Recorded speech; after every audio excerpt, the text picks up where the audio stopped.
इस मूवी के स्टार्ट में हम देखते हैं एक प्रिंस को जिसने अपने पैलेस को काफी खूबसूरत बनाकर रखा हुआ था। वो अपने पैलेस में खूबसूरत लड़कियों को बड़ी बड़ी दावतें दिया करता था। एक रात बहुत तेज तूफान आ जाता है। उस तूफान से बचने के लिए एक गरीब बूढ़ी औरत प्रिंस के महल में आ जाती है। अब ऑब्वियसली वो औरत बूढ़ी थी, इसीलिए शक्ल सूरत से प्यारी नहीं थी। अब वो बूढ़ी औरत प्रिंस के ऑनर में उसे रोज फ्लावर गिफ्ट देती है। प्रिंस सोचता है कि इस बूढ़ी औरत की हालत खराब है, वो एक बूढ़ी औरत है और उसकी शक्ल सूरत भी प्यारी नहीं है, इसीलिए वो उस बूढ़ी औरत का मजाक बनाता है, हंसने लगता है और उस बूढ़ी औरत की इंसल्ट करते हुए प्रिंस ने उसके फ्लावर को फेंक दिया। वो बूढ़ी औरत प्रिंस को काफी समझाती है कि खूबसूरती कभी भी इंसान के चेहरे पर नहीं होती बल्कि वो इंसान के दिल में पाई जाती है, लेकिन प्रिंस उसकी कोई बात सुनने को तैयार ही नहीं था और देखते ही देखते वो बूढ़ी औरत एक खूबसूरत लेडी में बदल गई। असल में वो बूढ़ी औरत एक जादूगरनी थी जो कि किसी बूढ़ी औरत का रूप लेकर प्रिंस के पास आई थी ताकि वो प्रिंस को आजमा सके। वो जादूगरनी समझ गई थी कि प्रिंस के दिल में प्यार नाम की कोई चीज है ही नहीं, इसीलिए वो प्रिंस को अपने मैजिक से जानवर यानी बेस्ट बना देती है। प्रिंस उस जादूगरनी से काफी रिक्वेस्ट करता है कि वो ऐसा ना करे, लेकिन वो उसकी एक नहीं सुनती। जादूगरनी के इस मैजिक की वजह से सब लोग आहिस्ता आहिस्ता प्रिंस को भूलने लगे। यहाँ पर हम ये जान पाते हैं कि उस जादूगरनी ने प्रिंस को जो फ्लावर दिया था वो कोई आम फ्लावर नहीं था बल्कि मैजिकल फ्लावर था, जादुई फूल था वो। और फ्लावर एक्सेप्ट ना करने पर उस जादूगरनी ने प्रिंस को ये कर्ज दे दिया और ये कर्ज तभी खत्म होगा जब प्रिंस को उस फ्लावर की आखिरी पेटल यानी पंखुड़ी गिरने से पहले किसी से प्यार हो जाए और वो भी प्रिंस से प्यार करे।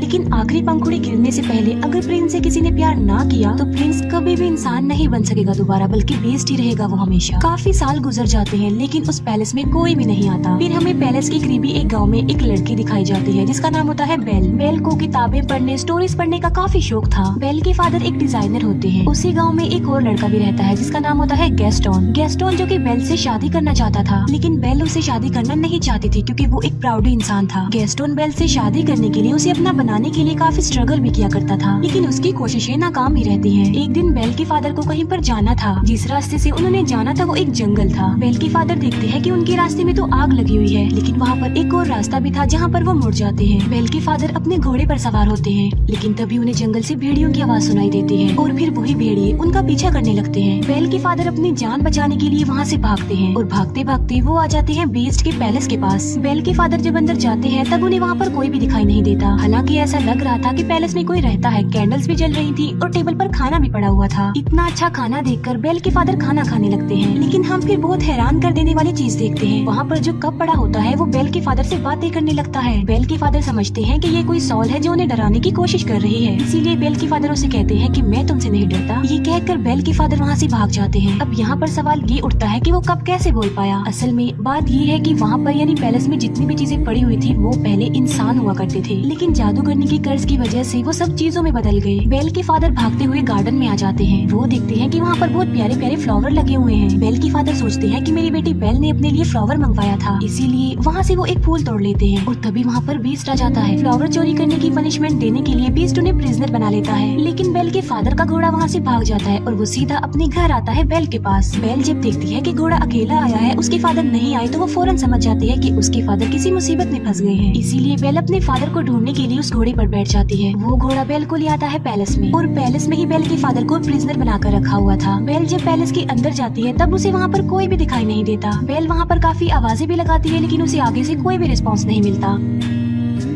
बेल वहाँ पर आवाजें सुन पा रही थी, लेकिन उसे वहाँ पर कोई भी नजर नहीं आ रहा था। बेल उस जगह पर पहुँच जाती है जहाँ पर उसके फादर को कैद करके रखा गया था, प्रिजनर बनाकर। बेल के फादर उसे बताते हैं कि ये सारा महल जिंदा है, इसीलिए जितना जल्दी हो सके तुम यहाँ से भाग जाओ। कहीं ऐसा ना हो कि वो तुम्हें देख ले। मैंने तुम्हारे लिए फ्लावर तोड़ा था और उसने मुझे पनिशमेंट देने के लिए यहाँ पर कैद कर दिया। लेकिन बेल के वहाँ से निकलने से पहले ही बीस्ट वहाँ पर आ जाता है। बेल उसे देखकर काफी डर जाती है, घबरा जाती है, क्योंकि जाहिर सी बात है वो बीस्ट था तो काफी खतरनाक लग रहा था और काफी डरावना भी। लेकिन बेल बीस्ट को ये बात शो होने नहीं देती कि वो उसे डर रही है। बेल कहती है कि मैं अपने फादर से मिलना चाहती हूँ, लेकिन बीस्ट ऐसा नहीं चाहता था कि वो अपने फादर से मिले। बेल बीस्ट को कहती है कि तुम कितनी जालिम इंसान हो, एक छोटी सी गलती के लिए तुम इतनी बड़ी सजा दे रहे हो। उन्होंने सिर्फ एक फ्लावर ही तो तोड़ा है और ऐसा करने के लिए मैंने ही उन्हें कहा था, इसीलिए मैं हर सूरत अपने फादर से मिलूंगी। बीस्ट उसे बताता है कि अगर ये दरवाजा एक बार खुल गया और उसके बाद बंद हो गया तो ये दोबारा कभी भी नहीं खुल पाएगा। ये कहते ही बीस्ट डोर को ओपन कर देता है। बेल अंदर जाती है और अपने फादर से मिलती है, लेकिन वो अपने फादर को बाहर की तरफ पुश कर देती है और इसके बाद दरवाजा बंद कर कर देती है। अब बीस्ट के अकॉर्डिंग वो दरवाजा दोबारा नहीं खुल पाएगा, इसीलिए वो बेल के फादर को अंदर नहीं डाल सकता। बेल के फादर की जगह पर अब खुद बेल वहाँ पर कैद हो गई थी। इसके बाद बीस्ट बेल के फादर को वहाँ से ले जाकर आजाद कर देता है, उसे छोड़ देता है। अब बेल वहाँ पर कैद हो जाती है, लेकिन जब बीस्ट वहाँ पर नहीं होता तभी घड़ी और एक कैंडल स्टैंड बेल के पास आते हैं। ये चीजें इंसान थी, लेकिन कर्ज की वजह से घड़ी और कैंडल स्टैंड में चेंज हो गई है। लेकिन ये इंसानों की तरह ही सब कुछ कर सकते हैं, सुन सकते हैं, बोल सकते हैं, चल भी सकते हैं। वो दरवाजा खोल देते हैं और बेल को कहते हैं कि तुम हमारे साथ साथ आओ। वो बेल को कहते हैं कि हम तुम्हें रहने के लिए एक अलग रूम देंगे, क्योंकि वो समझ गए थे कि बेल ही वो लड़की हो सकती है जो उन्हें इस कर्ज से आजाद करवाएगी। वो बेल को रहने के लिए एक रूम देते हैं। जब इस बात का बीस्ट को पता चलता है तो उसे काफी गुस्सा आता है, इसीलिए वो घड़ी और कैंडल स्टैंड को डांटता है और उन पर गुस्सा करता है, जिस पर वो दोनों कहते हैं कि शायद ये ही वो लड़की है जो हमें इस कर्ज से आजाद करवाएगी। तुम्हें उसके करीब जाना चाहिए, उसे इम्प्रेस करना चाहिए और उसे प्यार भी करना चाहिए। वो बीस्ट को मशवरा देते हैं कि तुम बेल के पास जाओ और उसे अपने साथ खाने के लिए इनवाइट करो। ये बात सुनकर बीस्ट को उन पर गुस्सा आता है। वो उनसे कहता है कि क्या तुम पागल हो गए हो कि मैं एक चोर की बेटी को खाने के लिए इनवाइट करूं, उसके साथ खाना खाऊं? ऐसा कभी भी पॉसिबल नहीं हो सकता। लेकिन जब उसके सारे लोग उसे काफी इंसिस्ट करते हैं तो वो इस बात के लिए मान जाता है, क्योंकि उन सबके कर्ज होने की रीजन कोई और नहीं बल्कि बीस्ट है। बीस्ट बेल के पास जाता है। वो बेल को कहता है कि तुम मेरे साथ खाना खाओगी, लेकिन इसे तुम कोई रिक्वेस्ट मत समझना। बेल उसे कहती है कि तुम क्या पागल हो? पहले तुमने मेरे फादर को प्रिजनर बनाया, फिर मुझे कैद कर लिया और अब मेरे साथ खाना खाना चाहते हो। बीस्ट दरवाजे को जोर जोर से पीटता है और कहता है कि जो भी हो जाए तुम तो मेरे साथ खाना खाओगी। बेल कहती है कि चाहे मैं भूखी मर जाऊं, लेकिन मैं तुम्हारे साथ खाना नहीं खाऊंगी। जिस पर बीस्ट कहता है कि चलो ठीक है, मैं तुम्हारी ये ख्वाहिश भी पूरी कर देता हूँ, तुम्हें भूखा ही मारूंगा। अब तुम्हें कोई भी खाना नहीं देगा और तुम भूखी ही मरोगी। बेल फिर भी दरवाजा नहीं खोलती और वो वहाँ से चला जाता है। जिस अंदाज से बेल ने बीस्ट को जवाब दिया था, उसे देखकर वहाँ सभी कर्ज चीजें लाइक कैंडल स्टैंड, घड़ी, पिच, कप, उन सबको ये कंफर्म हो जाता है कि बेल ही वो लड़की है जो उन्हें कर्ज से निजात दिलाएगी। फिर हम देखते हैं बीस्ट को, जो कि उसी रोज फ्लावर के पास जाता है। बीस्ट देखता है कि उस फ्लावर की बहुत सारी पंखुड़ियां गिरकर टूट गई हैं। ये वही रोज फ्लावर था जिसकी खत्म होने के बाद बीस्ट हमेशा के लिए जानवर ही रहेगा और पैलेस की जितनी भी कर्ज चीजें हैं वो सारी ऐसे ही रहेंगी, हमेशा के लिए बेजान बन जाएंगी। वो फ्लावर पर बहुत ही थोड़ी पंखुड़ियां रह गई हैं और वो भी बहुत जल्द गिर जाएंगी। फिर हम देखते हैं बेल के फादर को, जो कि वापस अपने गांव में आ चुके थे। वो सब लोगों को बता रहे होते हैं कि मेरी बेटी की जान खतरे में है। जंगल के पास एक पैलेस है और वहाँ पर एक बीस्ट रहता है और वहीं पर मेरी बेटी फंस गई है। लेकिन कोई भी उनकी इस बात पर बिलीव करने को तैयार नहीं था, बल्कि वो सिर्फ इस बात को कहानी ही समझ रहे थे।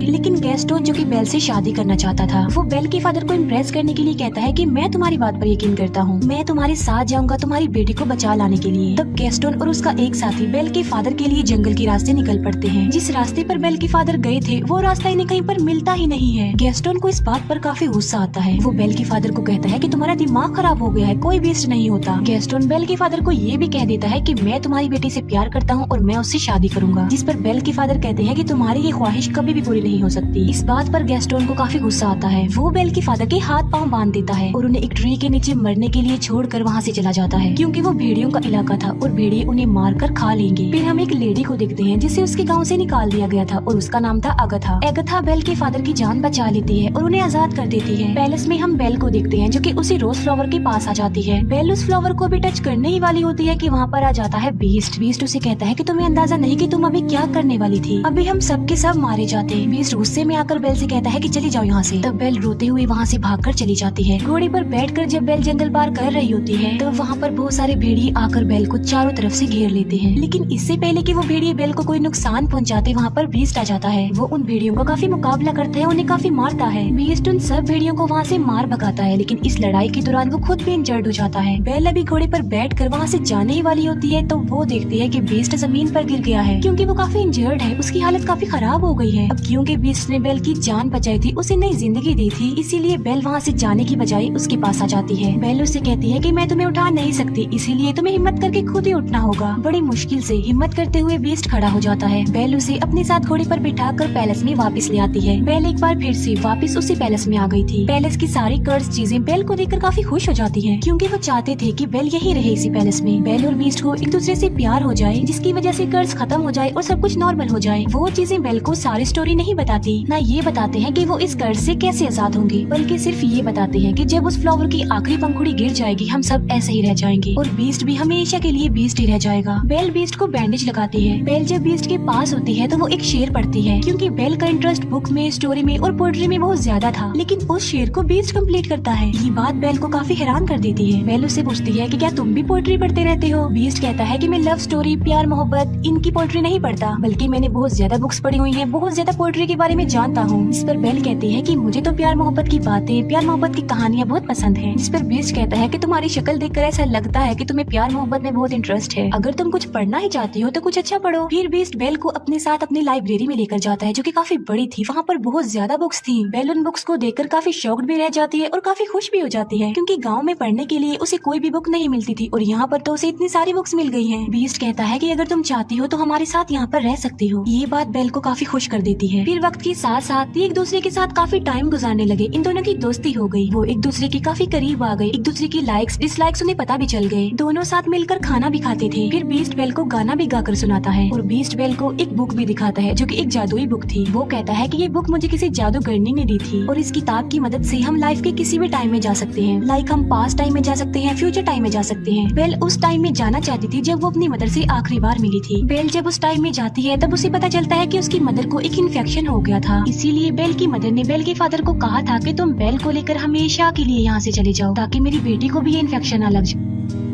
ये जानने के बाद बेल काफी दुखी हो जाती है क्योंकि बेल ये बात नहीं जानती थी। फिर ये प्रेजेंट टाइम में वापस आ जाते हैं। कैंडल स्टैंड बीस्ट को कहता है कि तुम्हें बेल से अपने प्यार का इजहार कर देना चाहिए। बीस्ट कहता है कि वो कभी भी मुझसे प्यार नहीं करेगी, लेकिन कैंडल स्टैंड बीस्ट को काफी मनाने की कोशिश करता है और बीस्ट के सारे साथी यानी वो सारी चीजें बीस्ट को इस बात के लिए एग्री कर लेती है। वो पहले बीस्ट को तैयार करती है और बाद में वो बेल को भी तैयार कर देती है। बेल को डांस करना काफी पसंद था, इसीलिए वो दोनों डांस करने वाले होते हैं। हम देखते हैं कि बेल के फादर वापस अपने गाँव में आ गए हैं। वो सबको बताते हैं कि गैस्टोन ने उन्हें जंगल में बांधकर छोड़ दिया था ताकि भेड़िए आकर उन्हें खा लें। वहीं बेल के फादर के साथ अगथा भी होती है, लेकिन गैस्टोन इस बात पर एग्री नहीं करता बल्कि वो मुकर जाता है। वो कहता है कि ये झूठ बोल रहा है, इसके ऊपर शैतान आ गया है और ये पागल हो गया है। साथ साथ वो कहता है कि अगथा की गवाही कोई इम्पोर्टेंस नहीं रखती क्योंकि ये तो पहले ही गाँव से निकली हुई है। यहाँ पर गैस्टोन का साथी भी झूठ बोल देता है। वो कहता है कि गैस्टोन जो भी कह रहा है बिल्कुल ठीक कह रहा है। इसीलिए सब गाँव वाले गैस्टोन की बातों पर बिलीव कर लेते हैं और सब लोग ये समझने लगते हैं कि बेल के फादर का मेंटल बैलेंस खराब हो गया है। साथ साथ उनके ऊपर कोई शैतानी साया भी है, इसी वजह से वो बेल के फादर को पकड़ लेते हैं। फिर हम देखते हैं पैलेस में जहाँ पर बीस्ट और बेल डांस कर रहे थे और वो डांस को काफी एंजॉय कर रहे थे। उन्हें काफी अच्छा फील हो रहा था। बीस्ट बेल को कहता है कि मैं इन फीलिंग्स को काफी अच्छा फील कर रहा हूँ, मैं तो इन्हें जैसे भूल ही गया था। बेल कहती है कि मुझे मेरे फादर ने डांस करना सिखाया। बीस्ट उससे पूछता है कि क्या तुम अपने फादर को मिस करती हो, जिस पर बेल कहती है जी हाँ, मैं अपने फादर को बहुत मिस करती हूँ। बीस्ट के पास एक जादुई मिरर होता है जिसकी मदद से वो हर उस पर्सन को देख सकते हैं जिन्हें वो देखना चाहते हैं और उस मिरर में वो बेल को उसके फादर को दिखाता है। बेल देखती है कि गाँव वालों ने उसके फादर को प्रिजनर बनाया हुआ है, बांधा हुआ है। ये देखकर बेल काफी अपसेट हो जाती है। इस पर बीस्ट कहता है कि तुम्हारे फादर को तुम्हारी जरूरत है, तुम्हें उनके पास जाना चाहिए। साथ साथ बीस्ट बेल को वो जादुई मिरर भी दे देता है और कहता है जब कभी तुम्हें मेरी याद आई तो मेरी इस बदसूरत शक्ल को इस मिरर में देख लेना। इसके बाद बेल अपने फादर को बचाने के लिए वहाँ से निकल जाती है और अब बीस्ट पैलेस में अकेला रह गया था। बीस्ट बेल को काफी मिस कर रहा था क्योंकि उसे बेल से प्यार हो गया था, लेकिन अब तो वो उससे काफी दूर जा चुकी थी। अब क्योंकि बेल चली गई थी तो उनका कर्ज ऐसा ही रहेगा और वो हमेशा ऐसे ही बने रहेंगे। इस बात को लेकर बीस्ट और उसके बाकी साथी काफी अपसेट हो जाते हैं। बेल अपने गांव में पहुंच जाती है और वो देखती है कि उसके फादर को सब लोगों ने प्रिजनर बनाया हुआ है। बेल सबको बताती है कि मेरे फादर जो कह रहे थे वो बिल्कुल सच था। जंगल में एक पैलेस है और वहाँ पर एक बीस्ट रहता है, एक जानवर है वहाँ पर। लेकिन गाँव वाले बेल की बातों पर भी यकीन नहीं कर रहे थे। तब वो उस जादुई मिरर में सब लोगों को बीस्ट दिखाती है। बीस्ट को उस मिरर में देखकर सब लोग काफी हैरान रह जाते हैं। बेल उन सबसे कहती है कि वो खतरनाक नहीं है, तुम्हें डरने की कोई जरूरत नहीं है, बल्कि वो दिल का बहुत ज्यादा अच्छा है और वो किसी का नुकसान नहीं चाहता और न ही वो कभी किसी को नुकसान पहुँचाता है। गैस्टोन को ये बातें सुनकर रियलाइज हो जाता है कि बेल अब उस बीस्ट को प्यार करने लगी है। इसी वजह से गैस्टोन जेलस हो जाता है। इसीलिए वो सबको भड़काने की कोशिश करता है कि उस बीस्ट ने बेल पर ब्लैक मैजिक कर दिया है, तभी तो ये ऐसा बोल रही है। वो कहता है कि बेल को भी इसके फादर के साथ ही प्रिजनर बना दो। बाद में वो सब गाँव वालों को उकसाता है कि हमें मिलकर उस पैलेस में जाना चाहिए और उस बीस्ट को जान से मार डालना चाहिए, वरना वो इस गाँव में आ जाएगा और हम सबको मार डालेगा, हमारे पूरे गाँव को खत्म कर देगा। वो गाँव वाले उसकी बातों में आ जाते हैं और पूरा गाँव पैलेस की तरफ चल पड़ता है। जब गाँव वाले बीस्ट को मारने के लिए पैलेस में आते हैं तब बीस्ट के सारे साथी यानी वो चीजें उन लोगों पर अटैक कर देती हैं। गांव वालों को कुछ भी समझ नहीं आती कि ये क्या हो रहा है, क्योंकि वो कोई इंसान तो नहीं थे बल्कि बेजान चीजें थी। फिर हम देखते हैं गैस्टोन को जो बीस्ट के पास पहुंच चुका था, लेकिन बीस्ट काफी उदास होता है क्योंकि बेल की जाने के बाद उसे कुछ भी अच्छा फील नहीं हो रहा था। वो बेल को काफी मिस कर रहा था।